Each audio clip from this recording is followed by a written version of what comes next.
Hi, I'm Mike, coming to you from the Republican National Convention. It was scheduled to start on Monday, August 27th, but due to Tropical Storm Isaac, it was canceled. It was later resumed on Tuesday, August 28th, and it started off with a surprising event of majority of the main delegates walked out on the decision was made to replace 10 Ron Paul delegates with 10 Mitt Romney delegates. And also, originally set to speak on Monday, Ann Romney, wife of Mitt Romney, made a speech not about politics, but about heart and love. She explained how she has realized many problems in the economy that need aid, and she relates to the average American, mostly focusing in on women. In the second part of her speech, she talks about her husband and makes statements making him a likable guy, and makes the people and the voters feel more like him. Some of the speakers on Tuesday were Sharon Day, the co-chairwoman of the Republican National Committee, William Harris, CEO of the Republican National Convention, Ann Romney, former First Lady of Massachusetts and wife of Republican nominee Mitt Romney, Alex Shriver, National Chairman of the College Republican National Committee, and Al Austin, Chairman of the Tampa Bay Host Committee. The next day, Wednesday, August 29th, Paul Ryan made a speech to the crowd that was very dishonest and misleading. A Fox News columnist, Sally Cohn, wrote a speech saying that it was an apparent attempt to set the world record for the greatest number of blatant lies and misrepresentations slipped into a single political speech. During his speech, he consistently insulted Obama on facts that were facts that were false, including the country's credit rating had been downgraded, even though it was due to political brinksmanship, making the American government unreliable. Some conservatives disputed charges against the Ryan speech. Ryan claimed that in 2008 that Obama said that the GM plant in Janesville, his hometown, Wisconsin, would not close, and when it did, he blamed Obama even though Bush was still in office at the time. After all the criticism, Romney replied, "We're not going to let our campaign be dictated by fact checkers."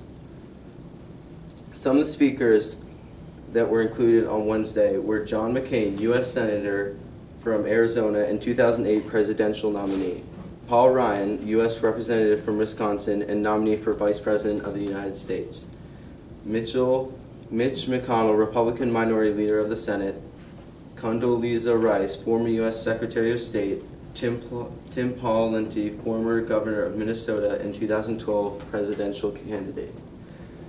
On the last day of the Republican National Convention, Thursday, August 30th, Clint Eastwood made a surprise visit, and he focused on explaining how Obama has left an empty seat to fill. Some people said Eastwood, film critic Roger Ebert commented, "Clint, my hero, is coming across as sad and pathetic. He didn't need to do this to himself. It is unworthy of him." Obama responded to Eastwood by tweeting a picture of him sitting in his chair where it says, "The seat's taken." Romney concluded the convention with statements such as full advantage of our oil, coal, and gas and nuclear renewables, and my promise is to help you and your family.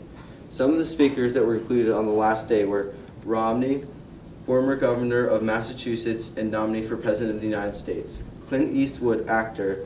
He was confirmed to be the mystery speaker that had been subject of media speculation since the opening day of the convention, Craig Romney, son of Mitt Romney, Grant Bennett, CEO of CPS Technologies and former consultant of Bain Capital, and then Bob White, chairman of Romney for Presidential Campaign. In the campaign, they dedicated most of their speeches to activist Republicans to gain votes. And also, in Ann Romney's speech, she dedicated it to mostly average Americans, but focusing on women to gain other votes. And that was it for the Republican National Convention. Thank you very much. You can go. Hi, I'm Jack Ploshnik, reporting from the Democratic National Convention. The Democratic National Convention started off with a variety of caucuses and councils, including those for African Americans, Hispanics, and those with disabilities. The second day had performances by Amber Riley, a call to order by Debbie Wasserman Schwartz, the chair of the Democratic National Committee, the Pledge of Allegiance as performed by W.R. Odell Elementary School's third grade class, and many speeches from party officials such as senators and governors. This also included Maryland's own Martin O'Malley. The third day consisted of a great video entitled An Economy Built to Last, as well as videos on women's health care and veterans. Also, there were remarks by Chris Van Hollen, Maryland's congressman. Also, former President Bill Clinton gave a great speech. The final day included performances from James Taylor, Mary J. Blige, as well as videos on marriage equality and Don't Ask, Don't Tell. Also, Vice President Biden and President Obama were officially nominated as the Democratic candidates. The Democratic National Convention tried to convince undecided voters that the president has been successful in his past term. I believe the Democrats will succeed in this. The Democratic National Convention also tried very hard to win the votes of Hispanics as well as women. I believe that the Democrats will be able to receive the majority of the women and Hispanic votes. According to a CNN poll, 77% of Latinos polled for Obama, and according to another poll, 52% of women poll for Barack Obama. That is all from the Democratic National Convention. See you next time. Hello, I'm Andres here with a recap of the Democratic and Republican National Conventions. Now, some notable differences was that the Democratic National Convention was much more diverse, with having women, Africans, African Americans, and Hispanics. The choosing of key speakers for both conventions was also very different. Now, some notable similarities were that key speakers both included Hispanics. Both tried to appeal to a variety of people, including women, African Americans, and Hispanics. Now, speeches given by both candidates were very similar in trying to achieve the goal of getting more votes. Now, in the Republican National Convention, Ann Romney tried to boost Mitt Romney's appeal with women and show a personal side of it. Mark Rubio, an Hispanic politician, tried to boost Mitt Romney's votes with Hispanics. That's all from News for our coverage of the Republican and Democratic National Conventions. So, during the National Convention, Obama made jokes about the economy, trying to ease the tension in the room. He also talked about his time in office, of how he did, of trying to improve the economy. He talked about new ideas and also old ones from his previous campaign. He also brought up current problems that are happening in the world.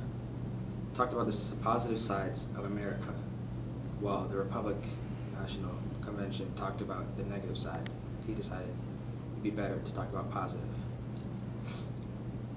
And he also wanted to reduce oil imports, which in turn reduces the taxes on the national debt and reduces the national debt. He also he wants to focus on opening up more jobs for the working class and cutting taxes for that class and the lower ones. That's all for News 4's additional coverage of the Democratic National Convention.